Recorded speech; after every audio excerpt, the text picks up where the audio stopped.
You're listening to The Alex Jones Show.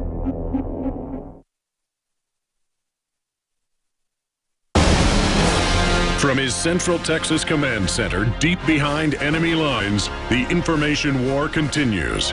It's Alex Jones and the GCN Radio Network. I was really brainstorming today. Kind of got a little bit overdriven here. I've done an overall decent job, I think, covering a lot of news. I've covered a ton of news, but I haven't gone that in-depth on a bunch of it.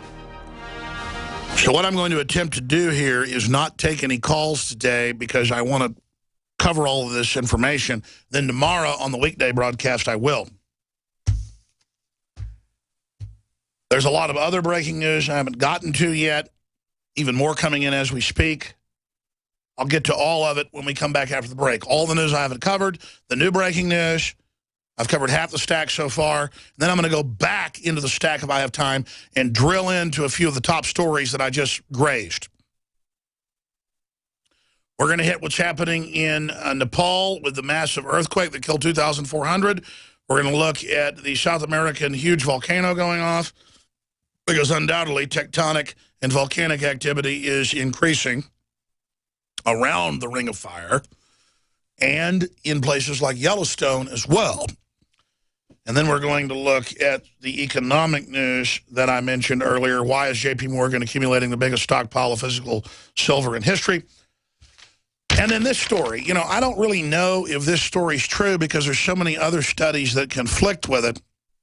But why women should check a man's finger size, this out of AARP News. And it says that if your index finger is close to the same length as your, and I've always heard this, to your ring finger, that you're going to be more aggressive and basically a bad person because you have higher testosterone.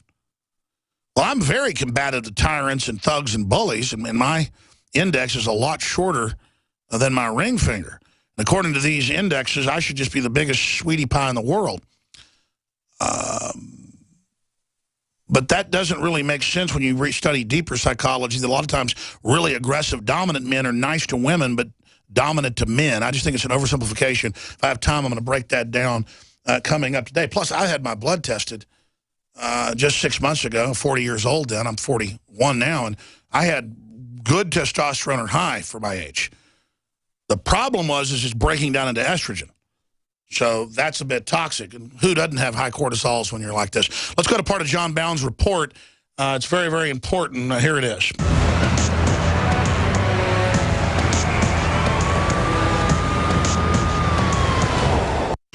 What I'm not going to do is just wait. I think it's fair to say that I've shown a lot of patience, tried to work on a bipartisan basis as much as possible, and I'm going to keep on doing so. But in the meantime, let's figure out what we can do lawfully through executive action. Obama's Executive Amnesty 2015. Texas Congressman Lamar Smith dubbed it the worst prison break in history. 2 years ago, ICE officials released into the United States more than 36,000 illegals with 88,000 convictions under their belt. 200 convictions of homicide, 400 sexual assault convictions, and around 16,000 drunk or drugged driving convictions. Thanks to FOIA requests by Judicial Watch, we know that the Department of Homeland Security told 166,000 more convicted illegals to deport themselves. Of course, none of them left. And now we have a grand total of 195,900 convicted illegals wandering around the United States, all thanks to President Obama. And they don't show up for court Just last week, an illegal raped his girlfriend's 10-year-old daughter in Louisiana. Another illegal raped a 10-year-old Alabama girl. In 2014, there were 418 child rapes by illegal aliens in 1 month alone in North Carolina. The ACLU recently demanded that religious groups provide abortions for the upwards of 80% of women raped and impregnated. That's right, they turn it around, pay for Obama's promise of amnesty. The federal government has wasted $41 million taxpayer dollars deporting and importing illegals on half-full charter planes at $8,149 per flight hour on average, whether the flights are full or not. According to U.S. Census figures, illegals will account for 51 million of the U.S. population in just 8 years. All right. A historic Full report, biggest prison break in history. It's on Infowars.com. Used since before the days of the Roman Empire to support the body's natural systems. Introducing the new InfoWarsLife.com oil of oregano formulation. We have now procured the most high quality and potent forms of oregano oil on the market. Extracted directly from the wild herb and sealed in easy-to-use capsules. You will no longer need to endure the burning of liquid oregano on the tongue. Now available in our limited first run at InfoWarsLife.com. That's InfoWarsLife.com or call 888-253-3139. Alex Jones here. For the last 2 years, I've been working with top doctors, nutritionists, and chemists to design a nutraceutical formulation that has truly life-changing health benefits. Introducing the all-new Ancient Defense Herbal Immunity Blend. Experience the benefits of combining over 14 ancient herbs and extracts with exciting new advances in nutraceutical science. Visit InfoWarsLife.com or call 1-888-253-3139. That's InfoWarsLife.com. We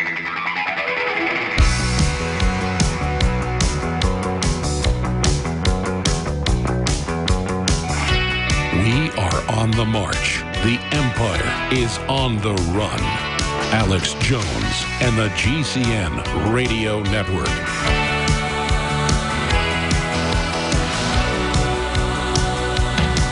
Monday through Friday from 11 a.m. to 2 p.m. Central. We're here live. Back Sundays, you're listening to it. 4 to 6 p.m. Central. I'm your host, Alex Jones. Former Congressman Ron Paul has come out and said Obama literally assassinated Americans in airstrikes. And they go, oh, but they were al-Qaeda. No, what they are in most cases is double agent patsies that are being retired. We're going to break that down.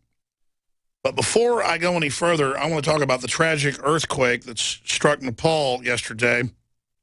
The hospitals have been swamped as quake toll passes 2,400, and you better believe that number's only going to go up. Overwhelmed doctors moved hundreds of patients out into the streets of Nepal's capital Sunday when aftershocks rattled hospitals and buildings already damaged by an earthquake that killed more than 2,400 people and devastated the major valley region, Kathmandu.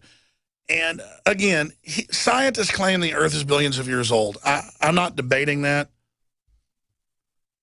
The point is that more and more mainline scientists are coming out and saying the Earth gets hit by large meteorites, asteroids. It has big earthquakes, large tectonic events, much more often than previous thought. And that certainly is what's going on. That's why so many previous civilizations have been just wiped off the face of the Earth. And there's so many legends in the cultural narrative about things like Atlantis. Chilean volcano ash could reach Brazil. Some flights canceled. And they're talking about evacuating major cities. The good news is, ABC reports, volcano still active, but Chile no longer fears major blast. Chilean officials downgrade chance for major eruption of volcano. Residents begin cleanup. The point here is that, I've said this hundreds of times, honeybees kill 200 and something people a year, wasp a couple hundred a year, black widows a couple hundred a year, rattlesnakes close to 1,000 a year, water moccasins over 1,000 a year, deer jumping out in front of your car over 300 a year. The World Almanac has it every year. We do stories on it. But you would think that terrorism is just give up your rights, give up your freedom. We've got to spy on you to keep you safe from al-Qaeda. When the border's wide open and the government funds al-Qaeda and changes their name to ISIS, and then we fight them for 15 years, spend trillions of dollars, kill tens of thousands of Americans, over 1 million Iraqis, and now al-Qaeda's back, bigger than ever, rebranded. So anybody that says give up liberty for security, you give up liberty, you get tyranny. The greatest insecurity is not having checks and balances and having a giant government, because special interests can and always will take it over. I mean, who knows what could happen with an asteroid? Who knows what could happen with all the bizarre scientific experiments that are going on, and just one day, blip, it's all over. They admit the Japanese and others have created black holes decades ago, little mini black holes. And just like in cartoons and movies where black hole gets unstable and starts getting some other particles, that makes its mass increase, and it goes from being so tiny they can't even pick it up with cameras. It's microscopic. An electron microscope has to pick it up, to then sucking in everything around it. And then now you've got a serious problem on your hands. But the globalists are just obsessed with dominating fellow humans. And why is that? Because if you're dreaming, if you're inventing, if you're involved, if your celebrities are scientists and authors and people that stand up against tyranny and people that believe in humanity, people that believe in Renaissance, then the elite and the corporations can't control everything. They want to be the ones that make the decisions. They want to live while we sleep. They want to control the paradigm while we live in a proto-matrix false reality that's being constructed. A pre-matrix, in their own words. This false reality we're being inserted into from birth. Got an article here where 1/3 of babies are being fully raised by smartphones, by computers, before they can walk or talk. They know how to operate these machines that are lowering their IQs, rewiring their brains. Just search the term, doctors warn of iPhone time or tablet time or screen time, and they've got the brain scans a decade in. Brain damaged. Reactive. The new nanny, over 1/3 of babies now use smartphones before they walk or talk. Washington Times. You can type in, doctors and scientists warn of screen time in children. It's programming them to be machines, not empowering the human. And I'm not against technology. I'm against the way it's deployed, just like all these big technocrats end up being public and saying, I don't allow TV in my house. I don't allow my kids to be on an iPhone. Remember? Steve Jobs said that before he died. They said, what do you kids do on their iPads or iPhones? He said, I don't allow them to have them. I don't allow them to even be around them. And let me tell you, you give your kids one of those computers on a road trip, which I've done or whatever, man, they freak out, they beg, they're obsessed, they get this weird look in their eye. I've learned to take them away from them. In fact, I made the decision, even though I know all this, to fully take them away, because we all rationalize. Oh, let them watch a movie on a road trip. They're not just going to do that. This is a two-way mirror, a two-way crystal ball, directly to Sauron and Mordor. Saruman says to Gandalf says, you can't be using this crystal ball, this Palantir, that's what the NSA calls one of its surveillance systems, because it's two-way. Sauron can see back through the other way, and he goes, why should we be afraid to use it? There's always that argument. Oh, come on, Alex, sure, they can watch you over an iPhone or over your smart grid, but what are they going to do with it? Well, they're going to make you be driven by the computer and then tax you by the mile. They're going to make you control the temperature in your house. They're going to double charge you for your water and smart meter it, and then they'll know when you're watering when you're not supposed to. That's already happening in California. This is a perfect tool for total control. And it's not like we have angels running this grid. Angels don't play this hard. To quote Dr. Nick Begich. Now, let's shift gears into something really interesting. Now, I've known this for a long time, not because I'm a rocket scientist, but I studied in the teens and the 20s of the last century, the 20th century, people like Colonel Sanders. He learned and ended up going, because the Japanese hadn't cared to patent it, he went with corporations, this has been in mainline news, and got monosodium glutamate and the proprietary way he mass-produced it with the chemical companies. It's made out of petrochemicals. He found a way to basically push and market MSG, an excitotoxin, eats your brain, very addictive, makes you want to eat more later. The Japanese in World War I couldn't get their military to eat crappy canned horse meat. So they started putting MSG in it. They did it like it was pumpkin pie.